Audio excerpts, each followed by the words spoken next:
Hello friends, जय जगन्नाथ। तो आज भिडियो आम डिस्कसन करवा चाइल्ड डेवलपमेंट पेडागोजी जो थी कि आपण मानक रहिबो शिक्षण प्रक्रिया बा लर्निंग प्रोसेस।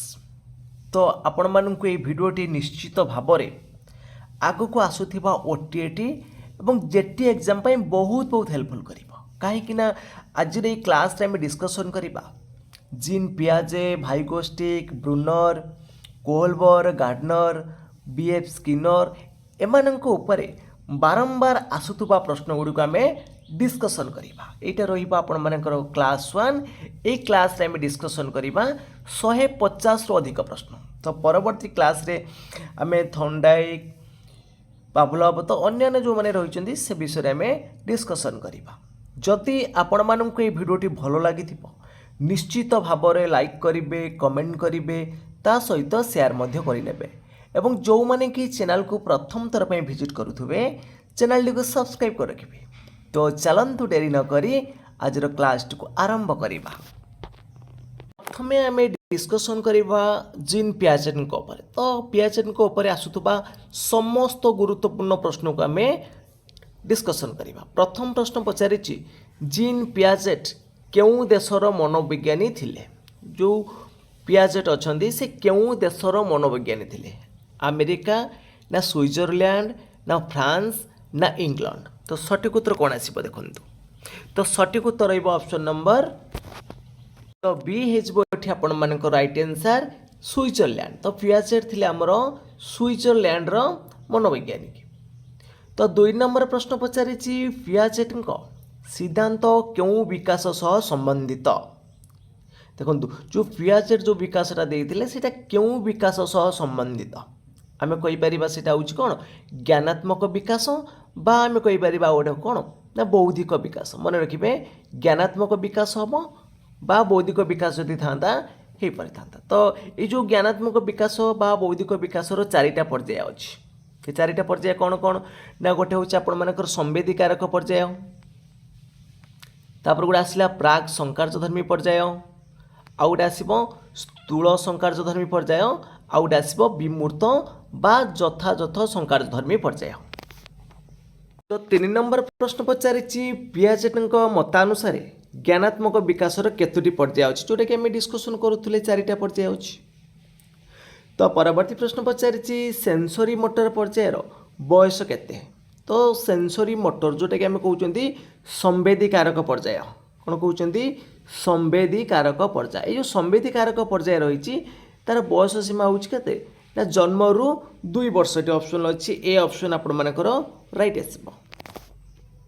तो नेक्स्ट क्वेश्चन पचारि प्री ऑपरेशनल पर्याय जोटा कि आम कहते कौन प्राक संकार्यधर्मी पर्याय। तो आपण मैंने बोथ मन रखु ओडिया और इंग्लिश रे। तो प्री ऑपरेशनल पर्याय बा प्राक संकार्यधर्मी पर्याय यार बयस सीमा केते आसुची ना यार बयस सीमा आसब 2 वर्ष रु 7 वर्ष। मन रखिए 2 वर्ष रु 7 वर्ष। तो परवर्ती प्रश्न देछि कंक्रीट ऑपरेशनल पर्याय जोटा कि आम कहते स्थूल संकार्यधर्मी पर्याय। ये जो स्थूल संकार्यधर्मी पर्यायर बयस रोचे 7 रु 11 वर्ष। तो नेक्स्ट क्वेश्चन पचारि फॉर्मल ऑपरेशनल पर्याय जोटा कि आम कहते विमूर्त संकार्यधर्मी पर्याय। तो तार बयस हूँ 12 वर्ष रु अधिक। एटी आपण मानकर ऑप्शन देछि 11 वर्ष पर। तो ये ऑप्शन आपण मानकर एटी ठीक आसब। तो 8 नंबर पचारि ऑब्जेक्ट परफॉर्मेंस। तो ऑब्जेक्ट परफॉर्मेंस केउं पर्याय विकसित हुए? तो वस्तुर स्थायित्व। तो ऑब्जेक्ट परफॉर्मेंस केउं पर्याय विकसित हुए? ऑब्जेक्ट परफॉर्मेंसटा आपण मानकर देखो जो वस्तुर स्थायित्व जो पिलाटा आगर गोटे वस्तु तो थी जो मानने छुआ बेले देखिए तो गोटे बल्टे गड़ाउथब जी गड़ीगला से भाव ना आउ किंतु जिते आसब विकास हम के कौ पर्यायर ना से हूँ सेंसरी मोटर पर्याय जोटा कि आम कहते कौन प्राक संकार्यधर्मी पर्याय जोटा कहते सहीटार आसब। सॉरी ये आपण मानकर सेंसरी मोटर रहा जो प्राक संकार्यधर्मी संवेदीकारक मिस्टेक होगा आपण मानकर कौन आसब ना संवेदीकारक पर्याय आसब। मन रखिए बी ऑप्शन राइट हे ऑब्जेक्ट परफॉर्मेंसटा क्यों पर्याय विकसित होता है ना सेंसरी मोटर स्टेज हम। तो परवर्ती प्रश्न पचारिछि इगोसेंट्रिज्म जो हमरो इगोटा अछि इगोसेंट्रिज्मटा केउ पर्यायर लक्षण। तो इगोसेंट्रिज्मटा होछि प्री ऑपरेशनल स्टेज रो गोटे लक्षण मन रखिबो। एटा होछि प्री ऑपरेशनल स्टेज रे प्राक संकार्यधर्मी पर्याय रे। तो परवर्ती प्रश्न देछि कंजर्वेशन धारणा केउ पर्याय रे विकसित हुए। सबु गुड़िक आपण मानकर इंपोर्टेंट प्रश्न निश्चित भाव में आपण मैंने आगामी ओटीएटी बा जेटी एग्जाम रे निहाती भाव में पियाजन को ऊपर प्रश्न पाइबे। तो जो कंजर्वेशन धारणाटा रही है केउ पर्याय रे विकसित होता है। तो सठिक उत्तर कौन आसो ना option number C concrete operational stage रे सी ऑप्शन राइट आसो। नेक्स्ट क्वेश्चन देछि हाइपोथेटिकल थिंकिंग केउ पर्याय रे विकसित होता है। हाइपोथेटिकल थिंकिंग एटा केउ पर्याय रे विकसित होता है। तो प्री ऑपरेशनल स्टेज देछि कंक्रीट ऑपरेशनल स्टेज देछि फॉर्मल ऑपरेशनल देछि सेंसरी मोटर देछि। तो हाइपोथेटिकल थिंकिंग टा सेटा आसीबो आपण मानकर कोन ना फॉर्मल ऑपरेशनल स्टेज रे। तो परवर्ती प्रश्न देछि एजिमुलेशन अर्थ कोन। तो जो एजिमुलेशन अर्थ कोन तो निश्चित भाव में आपण मानकर एभला प्रश्न आसुची। तो एजिमुलेशन अर्थ कोन आसीबो ना पुराना सहित आपण मानकर कोन ना पुराना स्कीम रे नुआ अनुभव को मिलेबा। एटा को आमे कोन बोली कहबा ना एजिमुलेशन बोली कहबा। A option right आसीबो। एजिमुलेशन अर्थ होची पुराना सहित नुआ को मिसेबा। तो अकोमोडेशन अर्थ कोन ताले तो अकोमोडेशन अर्थ कोन आसीबो ना पुराना स्कीम रे परिवर्तन आनिबा। तो अकोमोडेशन अर्थ कोन पुराना स्कीम रे परिवर्तन आनिबा। तो परवर्ती प्रश्न देछि स्कीमा कोन। तो स्कीमाटा कौन स्मृति शक्ति ना ज्ञानर मानसिक गठन ना भाषा विकास ना प्रेरणा। तो स्कीमाटा कौन ना स्कीमाटा होची ज्ञानर मानसिक गठन कौन ना ज्ञानर मानसिक गठन। परवर्ती प्रश्न पचारिछि पियाजेंक मतानुसार शिशु किपरि शिखे। जो पियाजेंकर मत अनुसार शिशु किपरि शिखे बोली पचारुछि ना सक्रिय अनुभव और परिवेश सह क्रियाकलाप द्वारा शिशु शिखी थाए। तो बी ऑप्शन राइट आसीबो। तो परवर्ती प्रश्न देछि पियाजेट सिद्धांत को केउ शिक्षण दृष्टिकोण समर्थन करे। बिहेवियरिज्म ना कंस्ट्रक्टिविटिज्म ना ह्यूमनिज्म ना कनेक्शनिज्म। तो पियाजेट जो सिद्धांत रही एटा होछि आपण मानकर कंस्ट्रक्टिविटिज्म है गठनात्मक शिक्षण। बी ऑप्शन राइट आसीबो। तो पियाजेट मतानुसार शिशुर विकास प्रथमे ना कि शिक्षण होता है। तो प्रथमे कौन हम ना विकास हम ना। तो परवर्ती प्रश्न देछि इक्विलिब्रेशन अर्थ कौन। तो निश्चित भाव में अकोमोडेशन हो एजिमुलेशन हो स्कीमा हो बा इक्विलिब्रेशन हो निश्चित भाव में आसो। यहाँ हूँ कौन ना इक्वाल रखिबो ज्ञानर संतुलन स्थापन करिवो। तो अकोमोडेशनटा कौन ना तार परिवर्तन आनिबो। आउ एजिमुलेशन होछि तार होछि नूतन ज्ञान सहित ना पुराना सहित नूतन को मिसेइब। इक्विलिब्रियम अर्थ होछि संतुलन रक्षा करिवो। परवर्ती प्रश्न देछि पियाजेटଙ୍କ सिद्धांत रे शिक्षकଙ୍କ भूमिका कौन। तो पियाजेटଙ୍କ सिद्धांत रे शिक्षकଙ୍କ भूमिका होछि फैसिलिटेटर बा सुविधाकारी। तो परवर्ती प्रश्न देछि पियाजेटଙ୍କ सिद्धांत रे शिशु को कौन धरा जाए। शिशु माने ही सक्रिय ज्ञान निर्माण करती। तो बी ऑप्शन राइट आसीबो। परवर्ती प्रश्न पचारिछि प्री ऑपरेशनल पर्याय रे केउ चिंताधारा अधिक देखा जाए। तो एब्स्ट्रैक्ट थिंकिंग देखा जबनी साइंटिफिक थिंकिंग रहिबनी लॉजिकल भी आसीबनी एटा प्रमाणकर आसीबो कंक्रीट रे आसीबो। तो सिंबॉलिक थिंकिंग टा रहिबो प्री ऑपरेशनल स्टेज रे। तो परवर्ती प्रश्न पचारिछि कंक्रीट ऑपरेशनल पर्याय रे शिशु केउ प्रकार चिंतन करे। कंक्रीट रे युक्तिपूर्ण ही करिवो कंक्रीट बा युक्तिपूर्ण। बी ऑप्शन राइट आसीबो। परवर्ती प्रश्न पचारिछि पियाजेटଙ୍କ मतानुसार विकासर क्रम किपरि। तो पियाजेंकर मतानुसार विकासर क्रमटा किपरि हेबो। तो विकासटा समस्तଙ୍କ शिशुଙ୍କ ପାଇଁ समान क्रम अछि भिन्न भिन्न रहिबो नै। तो समस्तଙ୍କ शिशुଙ୍କ ପାଇଁ समान क्रम रहिबो। तो परवर्ती प्रश्न देछि पियाजेटଙ୍କ सिद्धांत रे शिक्षणर मूल आधार कौन। तो मूल आधार कौन अछि तांकर सक्रिय अनुभव। C option right आसीबो।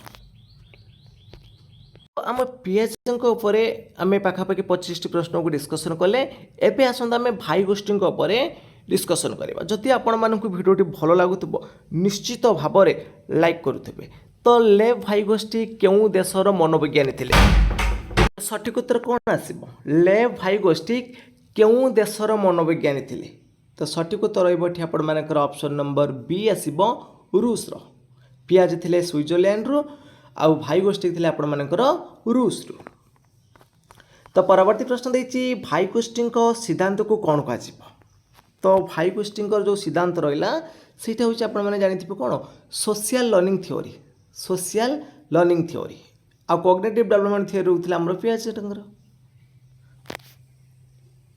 ତ ପରବର୍ତ୍ତୀ ପ୍ରଶ୍ନ ଅଛି ଭାଇ ଗୋଷ୍ଠୀଙ୍କ ମତାନୁସାରେ ଶିଶୁର ଶିକ୍ଷଣର ମୁଖ୍ୟ ଆଧାର କ'ଣ? ତ ଭାଇ ଗୋଷ୍ଠୀଙ୍କ ମତାନୁସାରେ ଶିଶୁର ଶିକ୍ଷଣର ମୁଖ୍ୟ ଆଧାର ହେଉଛି ସାମାଜିକ ପାରସ୍ପରିକ କ୍ରିୟା ସାମାଜିକ ପାରସ୍ପରିକ କ୍ରିୟା। तो परवर्ती प्रश्न देखिए जेपीडी पूर्ण नाम कौन? तो ये प्रश्न निश्चित भाव में आसवा आपण मानकर जोन ऑफ प्रोक्सिमल डेवलपमेंट मन रखिए जोन ऑफ प्रोक्सिमल डेवलपमेंट। तो परवर्ती प्रश्न देखिए जेपीडी कौन को सूचित करे? जो जोन ऑफ प्रोक्सिमल डेवलपमेंट रहा कौन सूचना दब ना ये हूँ कौन ना जो सहायता मिलला शिशु करिपारुथा काम सहायता साहाଯ୍ୟ जो काम करुच्ची सेटा हूँ JPD zone of proximal development. तो जेपीडी रे सहायता प्रदान करुवा व्यक्ति को कौन कह? तो जेपीडी रे जो मैंने तो शिशु जेपीडी कौन क्या साहाଯ୍य से शिखब तो जी साहाଯ୍य करुच्ची से व्यक्ति को आम कह कौन मोर नॉलेजेबल अदर MKO। तो निश्चित जड़े नॉलेजेबल थी तो से ये नॉलेजेबल अच्छी बोली तो आउ जन पाखु शिखुची ना। तो परवर्ती प्रश्न पचारि स्काफोल्डिंग धारणा को लोकप्रिय किए करते पियाजेट ब्रूनर स्किनर ना गार्डनर जो स्काफोल्डिंग को यही धारणा को लोकप्रिय करते ब्रूनर करते बी ऑप्शन राइट आस। तो परवर्ती प्रश्न देखिए भाई गोष्ठी मतानुसार भाषा कौन रे गुरुत्वपूर्ण दिए जो भाषा रही देखो ये केवल कथबार्तार हेनी केवल लेखन केवल पठन हेनी चिंतन और शिक्षण में भाई गोष्ठी मतानुसार भाषा हूँ चिंतन और शिक्षण गुरुत्वपूर्ण अटे बी ऑप्शन राइट आस। तो परवर्ती प्रश्न पचारि प्राइवेट स्पीच कौन? तो प्राइवेट स्पीच कौन ना निज सह निज कथा सेटा प्राइवेट स्पीच नीरव रहा हेनी निज सह निज कथा। तो नेक्स्ट क्वेश्चन पचारि भाई गोष्ठी मतानुसार विकासर पूर्वर कौन आसे? परिपक्वता शिक्षण बुद्धि ना प्रेरणा? तो विकास पूर्वर कौन आसे? शिक्षण आसब मन रखिए भाई गोष्ठी मतानुसार विकासर पूर्वर शिक्षण आसब बी ऑप्शन राइट आस। तो परवर्ती प्रश्न देखिए भाई गोष्ठी सिद्धांत क्यों शिक्षण पद्धति को अधिक समर्थन करे? देखो जो भाई गोष्ठी सिद्धांत रही है कोऑपरेटिव लर्निंग आम कहीपर सहयोगात्मक शिक्षण पर अधिक गुरुत्व दिए बी ऑप्शन राइट आस। तो परवर्ती प्रश्न पचारि भाई गोष्ठी मतानुसार शिक्षक भूमिका कौन? तो पियाजेट मतरे जहाँ भाई गोष्ठी मतरे से फैसिलेटर। तो परवर्ती प्रश्न पचारि भाई गोष्ठी मतानुसार शिशुर विकासर संस्कृतिर भूमिका अत्यंत गुरुत्वपूर्ण है मन रखिए संस्कृतर भूमिकाटा गुरुत्वपूर्ण अच्छी। तो निम्नलिखित मध्यरु भाई गोष्ठी सिद्धांतर मुख्य धारणाटी कौन? देखो जो रीएनफोर्समेंट रहा हूँ स्किनर देते ट्रायल एंड एरर हूँ थोंडाइंगर इनसाइटफुल लर्निंग हूँ कोहलरंगर। तो जेपीडी हम ये राइट आंसर। परवर्ती प्रश्न पचारि भाई गोष्ठी मतानुसार शिशु सर्वोत्तम भाव केबे शिखे? केबे शिखे ना जड़े दक्ष व्यक्ति सहायता। तो नेक्स्ट क्वेश्चन पचारि भाई गोष्ठी मतानुसार शिक्षण क्यों प्रक्रिया? शिक्षणटा हूँ गोटे सामाजिक प्रक्रिया बी ऑप्शन राइट आस। तो परवर्ती प्रश्न देखिए भाई गोष्ठी सिद्धांत क्यों दृष्टिकोण सह अधिक संपर्कित? तो पियाजेटर थी आपने जानते कंस्ट्रक्टिविटिज्म रे आउ भाई गोष्ठी से सोशल कंस्ट्रक्टिविटिज्म आसब बी ऑप्शन राइट आस। तो नेक्स्ट क्वेश्चन पचारि निम्नलिखित मध्यरु भाई गोष्ठी धारणा नुहे केउटी तो जेपीटी थिला भाई गोष्ठी zone of proximal development MKO more knowledgeable other scaffolding थिला किंतु ऑपरेंट कंडीशन एटा नुह एटा होची ऑपरेंट कंडीशन होची स्किनर तो आपण मानकर जीन पियाजन ऊपर गला भाई गोष्ठी ऊपर गला बर्तमान आसुन आम जेरम ब्रुनर विषय डिस्कसन करवा तो तांको आसुवा परीक्षार प्रश्न गुड़िक आम आलोचना करवा तो जेरम ब्रुनर केउ देशर मनोविज्ञानी थिले तो स्विट्जरलैंड थे पियाजे रूस रे थिले आपण मानकर भाई गोष्ठी आउ ब्रुनर होउचंदी अमेरिकार बी ऑप्शन राइट आसीबो। परवर्ती प्रश्न देखिए ब्रुनर सिद्धांत को कौन कह तो ट्रायल एंड एरर हूँ थंडाइंगर क्लासिकल कंडीशन हूँ आपर पावलोवकर ऑपरेंट कंडीशन हूँ स्किनर ताले डिस्कवर लर्निंग रहा ब्रुनर बी ऑप्शन राइट आसीबो। परवर्ती प्रश्न देखिए ब्रुनर मतानुसार शिक्षार्थी किपरि सर्वोत्तम भाव में शिखे तो शिक्षार्थी हूँ निजे अनुसंधान कर शिखिब ब्रुनर मतरे कहीं डिस्कवर कर मैंने अनुसंधान कर तो कीवर्ड गुड़िक मन रखु निश्चित भाव में आसब परीक्षा तो परवर्ती प्रश्न देखिए ब्रुनर मतानुसार शिक्षणर प्रथम रिप्रेजेंटेशन मोडटा कौन बा केउटा तो प्रथम आसब एनएक्टिव आसब ब्रुनर मतानुसार शिक्षणर प्रथम रिप्रेजेंटेशन मोडटा हूँ एनएक्टिव ये जो एनएक्टिव रिप्रेजेंटेशनटा क्या उपर आधारित भाषा चित्र कार्य अनुभव ना प्रतीक जो एनएक्टिव रिप्रेजेंटेशन रहा सीटा हूँ कार्य अनुभव उपर आधारित। तो परवर्ती प्रश्न देखिए आइकोनिक रिप्रेजेंटेशनटा क्या आधारित आइकोनिकटा तो एनएक्टिवटा हूँ कार्य अनुभव और आइकोनिक रिप्रेजेंटेशन रोचे आपर चित्र और दृश्य पर मन रखिए आइकोनिक रिप्रेजेंटेशनटा रोचे चित्र और दृश्य पर सेमती जब पचार सिम्बोलिक रिप्रेजेंटेशनटा ये सिम्बोलिक रिप्रेजेंटेशन रोचे भाषा संकेत प्रतीक पर मन रखिए एनएक्टिव कौन रोचे आइकोनिक कौन रोचे सिम्बोलिक कौन रोचे कहीं परीक्षा गोटे प्रश्न आपंकर आसीपे।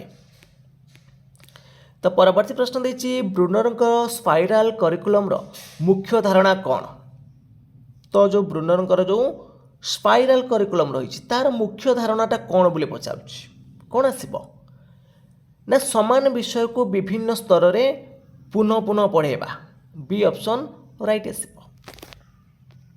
परवर्ती प्रश्न देखिए स्कैफोल्डिंग धारणा क्या सह सर्वाधिक संबंधित सबुठारु अधिक संबंधित रही ब्रुनर पर तो परवर्ती प्रश्न देखिए ब्रुनर मतानुसार शिक्षक मुख्य भूमिका कौन तो समस्त पियाजेट हो भाई गोष्ठी हो तो शिक्षक देते से भी देते सेम दर्शन मार्गदर्शक बा फैसिलिटेटर।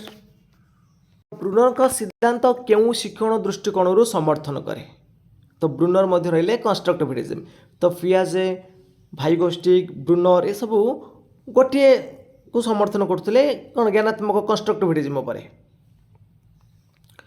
तो परवर्ती प्रश्न देखिए डिस्कवरी लर्निंग रे शिक्षार्थी कौन करे तो डिस्कवर लर्निंग रे शिक्षार्थी सक्रिय भाव में समस्यार समाधान खोजे सक्रिय भाव समस्यार समाधान खोजे।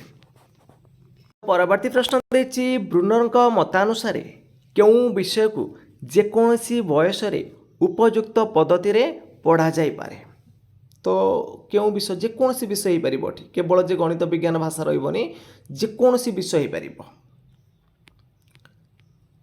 तो परवर्ती प्रश्न अच्छी ब्रुनर सिद्धांत शिक्षण मुख्य उद्देश्य कौन तो ब्रुनर सिद्धांत शिक्षण मुख्य उद्देश्य हूँ चिंतन और समस्या समाधान क्षमता विकास करवा मन रखिए कौन आसब चिंतन और समस्या समाधान क्षमता विकास करवा।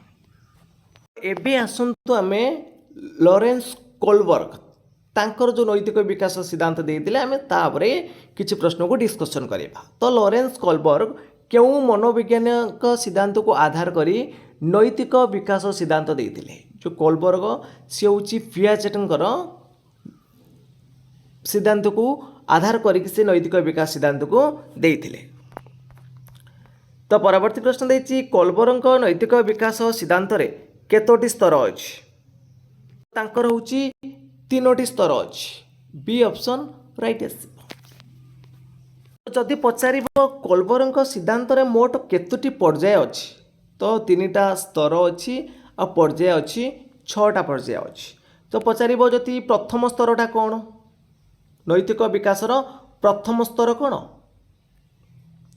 यहाँ हूँ आपर प्री कन्वेन्शनल लेवल प्रथम स्तर हूँ प्री कन्वेन्शनल लेवल नैतिक जोटा आपड़ी कोलबर जो तो स्टेज 1 को कौन कहवा तो स्टेज 1 को आम कहवा obedience and punishment orientation obedience and punishment orientation सेमती तांकर रहिला स्टेज 2टा कौन ना स्टेज 2टा हूँ इंडिविजुअलिज्म एंड एक्सचेंज ओरिएंटेशन मन रखिए इंडिविजुअलिज्म एंड एक्सचेंज ओरिएंटेशन हूँ स्टेज 2टा तांकर स्टेज 3टा अच्छी good boy good girl orientation stage 3 रे आसीबो good boy good girl orientation सेमती स्टेज 4 रे कौन आसुची देखंतु ना स्टेज 4 रे रहउची लॉ एंड ऑर्डर ओरिएंटेशन एटा सब नोट कर रखंतु परीक्षा रे पछे देई पारे तो स्टेज 4 टा रहउची लॉ एंड ऑर्डर ओरिएंटेशन सेमती तांकर स्टेज 5 टा रहउची सोशल कॉन्ट्रैक्ट ओरिएंटेशन स्टेज 5 टा कौन आसुची सोशल कॉन्ट्रैक्ट ओरिएंटेशन आउ स्टेज 6 टा आसीबो तांकर यूनिवर्सल एथिकल प्रिंसिपल ओरिएंटेशन ये जो 6टा स्टेज को आपण माने नोट करी रखंतु परीक्षा गोटे प्रश्न पचारि दे पारे तो परवर्ती प्रश्न पचारिछि कोलबरଙ୍କ मतानुसार सर्वोच्च नैतिक विकास केउ स्तर रे देखा जाए तो सर्वोच्च नैतिक विकासटा तांकर होची पोस्ट कन्वेंशियल स्टेज रे देखा जिवो सी ऑप्शन राइट आसीबो तो परवर्ती प्रश्न पचारिछि कोलबरଙ୍କ सिद्धांत मुख्यतः केउ विकास सह संबंधित तो कोलबर्ग होची नैतिक विकास परवर्ती प्रश्न पचारिछि कोलबर्ग सिद्धांत रे शिशुर नैतिक विचार केउ आधार रे विकसित होता है तो नैतिक आधारटा बयस और ज्ञानात्मक विकास आधार रे आधारित विकसित हम तो नेक्स्ट क्वेश्चन देछि कोलबर्ग सिद्धांत रे हेनिस डेल्मा केउ विषय सह संबंधित बुद्धि परीक्षण ना नैतिक द्वंद्व ना स्मृति विकास ना प्रेरणा तो कोलबर्ग सिद्धांत रे हेनिस डेल्मा एटा क्या सह संबंधित अच्छी ना यहाँ हूँ नैतिक द्वंद्व जोटा आम कहते नैतिक द्वंद्व सह संबंधित अच्छी बी ऑप्शन राइट आसीबो एबे आसंत आम गार्डनर ऊपर किसी प्रश्न को डिस्कसन करवा तो हावर्ड गार्डनर क्यों सिद्धांत प्रसिद्ध क्लासिकल कंडीशन रही ट्रायल एंड एरर नहीं मल्टीपल इंटेलिजेंस थ्योरी मन रखिए गार्डनर रही मल्टीपल इंटेलिजेंस थ्योरी तो परवर्ती प्रश्न देछि गार्डनर को सिद्धांत अनुसार प्रारंभ में केतोटी बुद्धिर उल्लेख कर तो प्रथम हूँ 7टी बुद्धि उपर उल्लेख कर बी ऑप्शन राइट आसीबो परवर्ती समय से कौन करथिले ना जो बुद्धि को 8टी स्वीकृति देइथिले किंतु प्रथम थिला 7टी तो परवर्ती प्रश्न पचार भाषा पर दक्षता क्यों बुद्धि सह संबंधित तो भाषा पर जो दक्षता रहा आसो लिंग्विस्टिक इंटेलिजेंस भाषा पर संगीत पर आसले म्यूजिकल आसो लॉजिकल हूँ आम युक्तिमूलक चिंतन पर आसो आम कहले गणित और तार्किक चिंतन पर लॉजिकल मैथमेटिकल आसो सेमती संगीत पर म्यूजिकल इंटेलिजेंस आसो यदि पचार चित्रकला मानचित्र और दिग चिन्हवा क्षमता के गुण सहित आसो यहाँ हूँ स्पटियल इंटेलिजेंस उपर आसो तो शरीर अंग प्रत्यंग दक्षता सह व्यवहारटा यहाँ कौटे आसो ना बॉडीली काइनेस्थेटिक इंटेलिजेंस उपर ए ऑप्शन राइट आसो यही प्रश्नटा आपण मोस्ट इंपोर्टेंट परीक्षा आसे भाया तो अन्य मानक भावना को बुझा यहाँ हूँ कौन अन्य मानकर भावना को बुझा देखो टे प्रश्नटा यहाँ इंटर पर्सन देती गोटे इंट्रा पर्सन देती कौन आसो यहाँ इंटरपर्सनाल इंटेलिजेंस बी ऑप्शन राइट आसो तो सेमती पचारि निजर भावनाटा को जो बुझा जो निजर भावनाटा हम इंट्रा निजर भावना और दक्षता को बुझा क्षमता कहवा इंट्रापर्सनाल इंटेलिजेंस सेमती जदि प्रकृति उद्भिद और पशुपक्षी को चिन्हवा क्षमता यहाँ रौटारे ना नेचुरालिस्ट इंटेलिजेंस आसो सेमती जदि पचार गार्डनर मतानुसार प्रत्येक शिशु कौन ना प्रत्येक शिशु भिन्न भिन्न प्रकार बुद्धिर समन्वय नहीं जन्म होता है। समस्त समान बुद्धि आसबनी आईक्यू पर निर्भर करनी, भिन्न भिन्न प्रकार बुद्धिर समन्वय नहीं जन्म हुए। तो परवर्ती प्रश्न रही गांडर सिद्धांत शिक्षक को कौन परामर्श दिए। जो गांडर सिद्धांत रही शिक्षकों को कौन परामर्श दब ना शिशु विभिन्न बुद्धि को ध्यान में रखी शिक्षादान करवा। तो परवर्ती प्रश्न रही गांडर सिद्धांत क्यों धारणा को विरोध करे। बुद्धि केवल गोटे यहाँ देखु बुद्धि केवल गोटे यहाँ भूल आसो। सहयोगात्मक शिक्षण रही शिशु केन्द्र शिक्षा रही कार्यभित्तिक रही कि बुद्धि केवल गोटे कौन आसो यहाँ से विरोध करुले। एवं आसत आम स्किनर डिस्कसन करवा। तो आम पियाजे डिस्कसन कले भाइगोस्टिक, तापर आम डिस्कसन कले ब्रूनर, तापर कोलबर्ग, तापर गार्डनर। एवं आम डिस्कसन करवा स्किनर। तो बीएफ स्किनर क्यों शिक्षण सिद्धांत सह प्रसिद्ध। तो स्किनर थे आमर ऑपरेंट कंडीशन यांत्रिक अनुबंध आम जोटा कहे। तो क्लासिकल कंडीशन थे Pavlov, trial and error Thorndike, insightful learning होची कोहलर। तो एमान विषय आम परवर्ती क्लास रे डिस्कसन करवा। जो थॉर्नडाइक रहिले, कोहलर रहिले, पावलोव रहिले विषय को आम परवर्ती क्लास रे डिस्कसन करवा। तो नेक्स्ट क्वेश्चन देछि स्किनर सिद्धांत क्यों मनोविज्ञानी धारा सह संबंधित। तो ये थिले बिहेवियरिज्म थिले, स्किनर थिले बिहेवियरिज्म थिले। बी ऑप्शन राइट आसीबो। परवर्ती प्रश्न पचारि स्किनर परीक्षण रे क्यों यंत्र व्यवहृत होउतला। स्किनर बॉक्स व्यवहार कराउतला नहीं कि। नेक्स्ट क्वेश्चन देछि ऑपरेंट कंडीशन रो मुख्य आधार कौन थिला। तो ऑपरेंट कंडीशन रो मुख्य आधार थिला कौन पुनर्बलर जोटा आम कहते रीएनफोर्समेंट। बी ऑप्शन राइट आसीबो। परवर्ती प्रश्न देछि पॉजिटिव रीएनफोर्समेंट अर्थ कौन। तो पॉजिटिव अर्थ होछि भल आचरण करवा, पुरस्कार देवा, भल आचरण करवा नहीं कि। सेमती नेगेटिव रीएनफोर्समेंट कौन। तो अप्रिय परिस्थिति को हटाई आचरण बढ़ाइबा, यहाँ हूँ नेगेटिव रीएनफोर्समेंट अर्थ। पनिशमेंट उद्देश्य कौन। तो पनिशमेंट उद्देश्य कौन ना आचरण कमेइबा। सेमती देछि निम्नलिखित मध्यरु पॉजिटिव रीएनफोर्समेंट उदाहरण केउटा। तो पॉजिटिव रीएनफोर्समेंट उदाहरण कोटा। तो आसिबो कौन ना भल काम प्रशंसा करवा। A option right. परवर्ती प्रश्न देछि स्किनर मतानुसार पुनर्बलन परिणाम कौन। तो स्किनर मतानुसार जो पुनर्बलन परिणामटा रोचे सीटा कौन ना आचरण रे पुनरावृत्ति बढ़े। बी ऑप्शन राइट आसिबो। तो नेक्स्ट क्वेश्चन देछि साफिंग अर्थ कौन। तो साफिंग अर्थ होची ना धीरे धीरे इच्छित आचरण विकसित करिया। मन रखिब हठात आचरण परिवर्तन हेबनी। साफिंग अर्थ कौन ना धीरे धीरे इच्छित आचरण विकसित करिया। परवर्ती प्रश्न देछि निम्नलिखित मध्यरु केउटी रीएनफोर्समेंट रो शेड्यूल नाही। केउटा नाही ना कॉग्निटिव शेड्यूलटा जो डी ऑप्शन देछि। डी ऑप्शन राइट आसीबो। तो नेक्स्ट क्वेश्चन देछि स्लॉट मशीन क्यों रीएनफोर्समेंट रो शेड्यूल उदाहरण। जो सल्टटा रहा सेटा हूँ आपर भेरिएबल रेशियो पर अच्छी। सल्ट मशीनटा हूँ भेरिएबल रेशियो इनफोर्समेंट उपर। तो परवर्ती प्रश्न देछि प्रत्येक सठिक उत्तर पर पुरस्कार देवा क्यों रीएनफोर्समेंट। यहाँ हूँ आपने देखु कंटिन्यूअस रीएनफोर्समेंट आसीबो। प्रत्येक सठिक उत्तर पर पुरस्कार देवाटा हूँ कंटिन्यूअस रीएनफोर्समेंट उदाहरण। तो नेक्स्ट क्वेश्चन देछि स्किनर सिद्धांत रे शिक्षकों भूमिका कौन। तो एठी तांकर भूमिका हम उपयुक्त पुनर्बलन देवा। परवर्ती प्रश्न देछि स्किनर सिद्धांत अनुसार शिक्षण मूल आधार कौन रहिबो ना आचरण रे परिणाम। नेक्स्ट क्वेश्चन देछि ऑपरेंट कंडीशन रे आचरण को कौन कह। तो ऑपरेंट बिहेवियर कह। परवर्ती प्रश्न देछि स्किनर मतानुसार केउटी शिक्षण को अधिक स्थायी करे। तो अधिक स्थायी करिबो उपयुक्त पुनर्बलन मन रखिबे।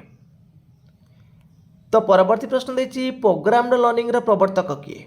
पियाजेट, स्किनर, भाइगोस्टिक ना ब्रूनर। तो ये प्रश्नर सठिक उत्तर कौन हम आपण मैंने कमेंट बॉक्स रे जणेबे। ये प्रश्नटी आपण माने होमवर्क रहउची यार सठिक उत्तर कौन हम आपण मैंने कमेंट बॉक्स जानवे प्रोग्राम्ड लर्निंग प्रवर्तक किए पियाजेट स्किनर वाइगोस्टिक ना ब्रुनर।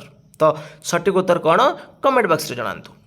तो फ्रेंड्स आज क्लास रे आम डिस्कसन करुले शिक्षण प्रक्रिया जोटा कि आपण मानक रही लर्निंग प्रोसेस। तो क्लास 1 आम डिस्कसन कले Piaget Vygotsky Bruner Kohlberg Gardner Skinner एम डिस्कसन कले।